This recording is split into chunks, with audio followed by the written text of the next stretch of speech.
السلام عليكم ورحمة الله وبركاته. الحمد لله رب العالمين والصلاة والسلام على رسوله الأمين وعلى آله وصحبه الفائزين برضا الله. يا عباد الله اتقوا الله. وعن أبي هريرة رضي الله عنه عن النبي صلى الله عليه وسلم قال: ليس شيء أكرم على الله من الدعاء. رواه الترمذي وصححه محمد ناصر الدين الألباني رحمه الله. സഹോദരങ്ങളെ, അള്ളാഹുവിനെ സൂക്ഷിക്കണമെന്ന് എന്നെയും നിങ്ങളെയും സഗൗരവം ഓർമ്മപ്പെടുത്തുകയാണ്. അള്ളാഹു സുബ്ഹാനഹു വ തആല നമ്മെ മുത്തഖീങ്ങളിൽ ഉൾപ്പെടുത്തി അനുഗ്രഹിക്കട്ടെ. ആമീൻ. നമുക്ക് ദുആ ചെയ്യുന്നവരാണ്. എന്തുകൊണ്ട് ദുആ ചെയ്യുന്നു എന്ന് ചോദിച്ചാൽ അതിന് പല ഉത്തരങ്ങളുണ്ടാകും. അതിൽ ഒന്നാമത്തെ ഉത്തരം, റബ്ബ് സുബ്ഹാനഹു വ തആല നമ്മെ പഠിപ്പിച്ച വലിയൊരു കാര്യമുണ്ട്. 40-ാമത്തെ സൂറത്ത് ഗാഫിറിലെ 60-ാമത്തെ ആയത്തിന്റെ ഒരു ഭാഗത്ത് അള്ളാഹു പറയുന്നത്, വഖാല റബ്ബുക്കും, നിങ്ങളുടെ റബ്ബ് പറയുന്നുണ്ട്, ഉദ്ഉനി അസ്തജിബ് ലക്കും, നിങ്ങൾ എന്നോട് ദുആ ചെയ്യുവിൻ, ഞാൻ നിങ്ങൾക്ക് ഉത്തരം ചെയ്യാം. ദുആ ഒരു അത്ഭുത സിദ്ധിയുള്ള കാര്യമാണ്. അതൊരു മഹാത്ഭുതമാണെന്ന് പറയാനുള്ള കാരണം, ആ പ്രാർത്ഥന കൊണ്ട് ലഭിക്കുന്ന 3 കാര്യങ്ങളുണ്ട്.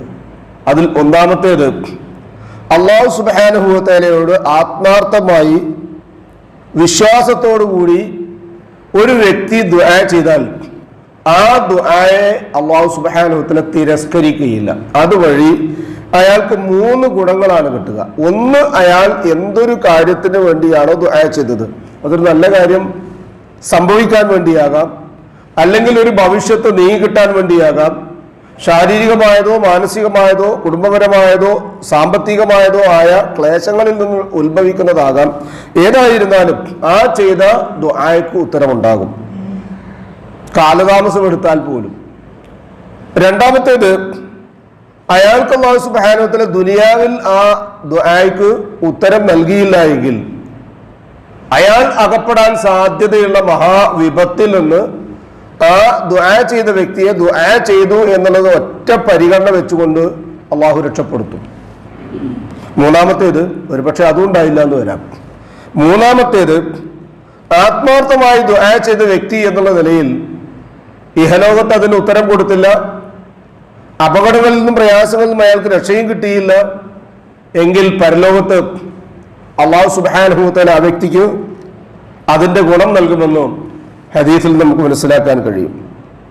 അതുകൊണ്ട് തന്നെ തിരസ്കരിക്കപ്പെടാത്തൊരു ദുആ നിർവഹിക്കാൻ കഴിയുക എന്നുള്ളത് ഒരു മഹാഭാഗ്യമാണ്, ഒരു അത്ഭുതമാണ്. രണ്ടാമത്തേത്, പ്രാർത്ഥന ഒരു അത്ഭുതമാണ്.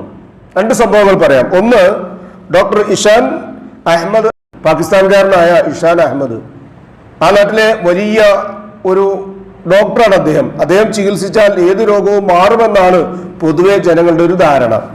അങ്ങനെ അദ്ദേഹം ഗവൺമെന്റ് ക്ഷണിക്കപ്പെട്ട് വരുന്ന ഒരു യോഗത്തിൽ പങ്കെടുക്കാൻ ഗവൺമെന്റിനെ റെപ്രസെന്റേറ്റ് ചെയ്തുകൊണ്ട് പങ്കെടുക്കേണ്ടതുണ്ട്. അതിന് അദ്ദേഹം ഗവൺമെന്റ് ചെയ്തു കൊടുത്ത വിമാനത്തിൽ യാത്ര ചെയ്തുകൊണ്ടിരിക്കുക പെട്ടെന്ന് കാറ്റിലും കൂടുതലും അകപ്പെട്ട് വിമാനം ഇറക്കേണ്ടി വന്നു. അവിടെ ഇറങ്ങി കോൺഫറൻസ് നടക്കുന്ന വേദിയിലേക്ക് എത്താൻ ഒരു വാഹനം, ടാക്സി ഏർപ്പാടാക്കി. അദ്ദേഹം പോകുന്ന മധ്യേ മരമൊക്കെ പൊട്ടി വീണ് ആ മാർഗവും തടസ്സപ്പെടുകയുണ്ടായി. കയ്യിലുണ്ടായിരുന്ന മൊബൈൽ ഫോണിലെ ചാർജ് തീർന്നു. ബന്ധപ്പെടാൻ ഒരു മാർഗവും ഇല്ലാതെ ഇങ്ങനെ നിൽക്കുമ്പോഴാണ് കുറച്ച് ദൂരെ ഒരു വെളിച്ചം കാണുന്നത്. ചെന്ന് നോക്കുമ്പോൾ കട്ടിലിൽ പുതച്ചു മൂടിയ ഒരു മനുഷ്യന്റെ അരികിൽ വൃദ്ധയായ ഒരു സ്ത്രീ ഇരുന്ന് നമസ്കരിച്ചുകൊണ്ട് കരഞ്ഞു പ്രാർത്ഥിക്കുകയാണ്. അവർ ചെന്നു നോക്കുമ്പോൾ അവർ പറഞ്ഞത്, ഈ കട്ടിലിൽ കിടക്കുന്ന എൻ്റെ പേരക്കുട്ടിയാണ്. വളരെ ചെറുപ്രായത്തിൽ തന്നെ അവരുടെ മാതാപിതാക്കൾ മരിച്ചിട്ടുണ്ട്. ഈ കുട്ടിയാണെങ്കിൽ വളരെ മാരകമായ രോഗം പിടിച്ച് കിടപ്പിലായിട്ട് ദിവസങ്ങളായിട്ടുണ്ട്. ചികിത്സിക്കാനുള്ള ഒരു ഡോക്ടറെ തേടി ഒരുപാട് ഞാൻ നടന്നു, പക്ഷേ ഇതുവരെ ഒരു ഡോക്ടർ കിട്ടിയില്ല. പക്ഷേ എനിക്കൊരു നിരാശയുള്ളത്, ഈ നാട്ടിൽ അറിയപ്പെടുന്ന ഒരു ഡോക്ടറുണ്ട്, അയാളെ കണ്ടുകിട്ടിയാൽ രോഗം മാറുമെന്ന് പലരും പറഞ്ഞിട്ട്, പക്ഷെ അയാളെ കാണാനും ചികിത്സിക്കാനും ഭീമമായ സംഖ്യ എനിക്ക് വേണം. അത് കിട്ടാത്തതിനുള്ള വിഷമത്തിൽ ഞാൻ റബ്ബിനോട് നിരന്തരമായി പ്രാർത്ഥിച്ചുകൊണ്ടിരിക്കുകയാണ്. ഈ ഡോക്ടർ ഇഷാൻ അഹമ്മദ് കരഞ്ഞുപോയി എന്നാണ് പറഞ്ഞത്. കാരണം എന്തൊരാവശ്യത്തിന് വേണ്ടിയാണോ റബ്ബ് എന്നെ നിയോഗിച്ചത്, ആ നിയോഗത്തിന് വേണ്ടി മഹത്തായ ഒരു കോൺഫറൻസ് പോലും ക്യാൻസലാകാൻ പറ്റുന്ന കാര്യകാരണങ്ങൾ അള്ളാഹു സൃഷ്ടിച്ചെടുക്കുകയും ഈ വൃദ്ധയായ സ്ത്രീയുടെ അരികിൽ അവരുടെ പേരമകനെ കണ്ടു ചികിത്സിക്കുവാൻ അള്ളാഹു എന്നെ നിയോഗിക്കുകയും ചെയ്തു എന്നതാണ്. ഇതിലും മഹത്തായ ഒരു സംഭവമാണ് ഇമാം ഇബ്നു ഹംബൽ റഹ്മത്തുള്ളാഹിയുടെ ജീവിതത്തിലുണ്ടായത്. അദ്ദേഹം തൻ്റെ വീട് വിട്ട് യാത്ര ചെയ്യുന്നതിൻ്റെ മധ്യേ ഒരു പള്ളിയിൽ കയറുകയും ഇശാ നമസ്കരിക്കുകയും ചെയ്തു. ഇശാ നമസ്കാരം കഴിഞ്ഞ് അവിടെ കിടന്ന് ഉറങ്ങാമെന്നാണ് ഇമാം മനസ്സിലാക്കിയത്. പക്ഷേ പള്ളിയുടെ പരിചാരകന്മാർ ഇശാ നമസ്കാരം കഴിഞ്ഞ് അവിടുത്തെ പരിപാടികളൊക്കെ കഴിഞ്ഞപ്പോൾ വാതിലടച്ച് ഇദ്ദേഹത്തോട് പുറത്തു പോയിക്കൊള്ളാൻ വേണ്ടി പറഞ്ഞു. ഇദ്ദേഹം പറഞ്ഞോ, ഞാനൊരു മഹാപണ്ഡിതനാണ്, ആലിമാണ്, എൻ്റെ പേര് ഇബ്നു ഹംബലാണ് എന്നൊന്നും പറഞ്ഞില്ല. ഒരു സാധാരണക്കാരനെ പോലെ തൻ്റെ കയ്യിലുള്ള തോൾസഞ്ചിയുമായി ഇയാൾ പുറത്തേക്ക് ഇറങ്ങി. ഇമാം പുറത്തേക്ക് ഇറങ്ങി. അങ്ങനെ നടന്ന് കുറേ ദൂരം കഴിഞ്ഞപ്പോഴാണ് ഒരു ചെറുവട്ടം കണ്ട് നോക്കുന്നത്. അവിടെ ഒരു വലിയ ഹോട്ടലിന് വേണ്ട ആവശ്യമായ ആഹാര പദാർത്ഥങ്ങൾ, റൊട്ടി ചുട്ടുകൊണ്ടിരിക്കുന്ന വിയർത്തൊലിച്ചൊരു മനുഷ്യനെ കാണുകയാണ്. അയാൾ ആകെ വിയർപ്പിൽ ഈ ചൂടിന്റെ തീയിലൊക്കെ മുങ്ങിക്കുളിച്ചുകൾ നിൽക്കുന്ന സമയത്ത് രണ്ടും കൽപ്പിച്ച് ഇമാമ കതകിന്റെ വാതിൽ മുട്ടി. അവിടുന്ന് ആ മനുഷ്യൻ വരുമ്പോഴും സലാം പറഞ്ഞപ്പോഴും ഇയാളുടെ നാവിന്റെ അനക്കവും ചുണ്ടിന്റെ അടക്കവും ഇങ്ങനെ നിശ്ചലമാവാതെ വർക്ക് ചെയ്തുകൊണ്ടിരിക്കുക. ഇമാം അയാളോട് ചോദിച്ചു, നിങ്ങൾ എന്താ ചെയ്യുന്നത്? ഞാൻ തസ്ബീഹും തഹ്ലീലും തക്ബീറും ഒക്കെ നടത്തിക്കൊണ്ടേയിരിക്കുകയാണ്, അള്ളാഹുവിനോട് ദുആ ചെയ്തുകൊണ്ടേയിരിക്കുകയാണ്. എന്നിട്ട് നിങ്ങളുടെ ദുആയ്ക്ക് മുഴുവൻ അള്ളാഹു ഉത്തരം ചെയ്തിട്ടുണ്ടോ? ആ തബ്ബാഹായ പാചകക്കാരൻ വിയർത്തൊലിക്കുന്ന വ്യക്തി പറഞ്ഞു, ഉണ്ട്, അള്ളാഹ് എൻ്റെ എല്ലാ ദുആയ്ക്കും ഉത്തരം ചെയ്തിട്ടുണ്ട്. ഒരു ദുആ മാത്രമാണ് ഇനി ബാക്കിയുള്ള അള്ളാഹു കബൂൽ ചെയ്യാൻ. അതെന്താന്ന് ചോദിച്ചു. വിശ്രുത പണ്ഡിതനായ ഇബ്നു ഹംബൽ റഹ്മത്തുള്ളാഹി എന്ന് പറയുന്ന പണ്ഡിതനെ കാണാൻ ഏറെ കാലമായി ഞാൻ ആഗ്രഹിച്ചിട്ടുണ്ട്. ആ ആഗ്രഹം, ഹാജത്ത് മാത്രം അള്ളാഹു പൂവണിയിച്ചു തന്നിട്ടില്ല. ഈ മുമ്പിൽ നിൽക്കുന്ന ഇബ്നു ഹംബലിനെ ആ തബ്ബാഹായ വിയർത്തൊലിക്കുന്ന പണിയെടുക്കുന്ന മനുഷ്യന്റെ മുമ്പിൽ എത്തിക്കാൻ കാരണമായി തീർന്നത് ആ തബ്ബാഹിന്റെ ദുആയാണ്. അല്ലാഹു സുബ്ഹാനഹു വ തആല അത്തരം ആത്മാർത്ഥമായ ദുആ നിർവഹിക്കുന്ന ഒരാളെ അവഗണിക്കുകയില്ല എന്നാണ് മേൽ ഹദീസിൽ നിന്ന് മനസ്സിലാക്കാൻ കഴിയുന്നത്. ലൈസ ഷൈഅൻ അക്റമ അലല്ലാഹി, അല്ലാഹുവിന്റെ അരികിൽ ഒരു കാര്യത്തിനും ആദരവില്ല മിൻ ദുആ, ദുആഇനേക്കാൾ ഉപരിയായി മറ്റൊന്നും ഇല്ല.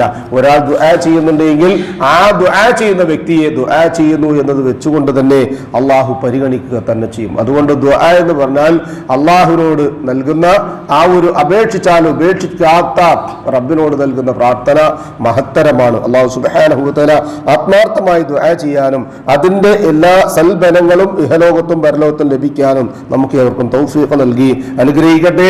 മനുഷ്യ സഹജമായി വന്നുപോകുന്ന എല്ലാവിധ തെറ്റുകുറ്റങ്ങളും അള്ളാഹു ഇരു ലോകത്തും പുറത്തു മാപ്പാക്കി തന്ന് നമ്മെ അനുഗ്രഹിക്കട്ടെ. നമ്മിൽ നിന്നും മരണപ്പെട്ടവർക്ക് അള്ളാഹു മഗ്ഫിറത്തും റഹ്മത്ത് നൽകി അനുഗ്രഹിക്കട്ടെ. അവരുടെ ബർസഖിയായ ജീവിതം അള്ളാഹു റാഹത്താക്കി കൊടുക്കട്ടെ. രോഗികളായ നമ്മുടെ സഹോദരങ്ങൾക്ക് ഷാഫിയായ റബ്ബ് ആജിലും കാമിലുമായ ശിഫ നൽകി അനുഗ്രഹിക്കട്ടെ. ആഫിയത്തും ദീർഘായുസ്സും നൽകി അനുഗ്രഹിക്കട്ടെ.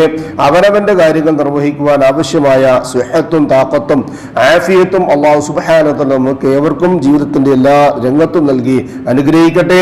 ഈമാനും ഇഖ്ലാസും തഖ്വയും ഖുശൂഉമുള്ള ജീവിതം നയിക്കുവാനും ജീവിതാന്ത്യം വരെ ആ ജീവിത വിശുദ്ധി കാത്തു സൂക്ഷിക്കാനും അല്ലാഹു സുബ്ഹാനഹു വ തആല നമുക്ക് ഏവർക്കും തൗഫീഖ് നൽകി അനുഗ്രഹിക്കട്ടെ.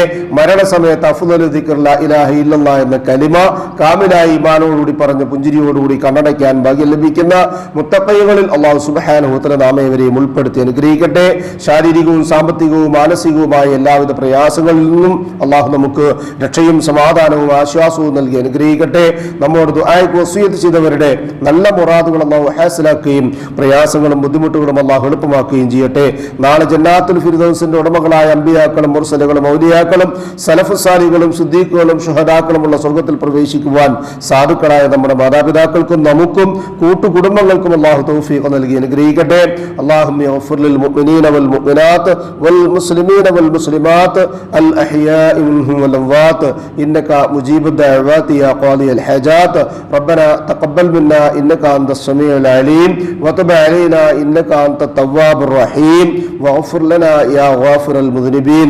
റബ്ബനാ ഹബ് ലനാ മിൻ അസ്വാജിനാ وذرياتنا قرة أعين واجعلنا للمتقين إماما. ربنا ظلمنا أنفسنا وإن لم تغفر لنا وترحمنا لنكونن من الخاسرين. ربنا آتنا في الدنيا حسنة وفي الآخرة حسنة وقنا عذاب النار. آمين آمين آمين برحمتك يا أرحم الراحمين. سبحان ربك رب العزة عما يصفون وسلام على المرسلين والحمد لله رب العالمين. سبحانك اللهم وبحمدك أشهد أن لا إله إلا أنت أستغفرك وأتوب إليك. السلام عليكم ورحمة الله وبركاته.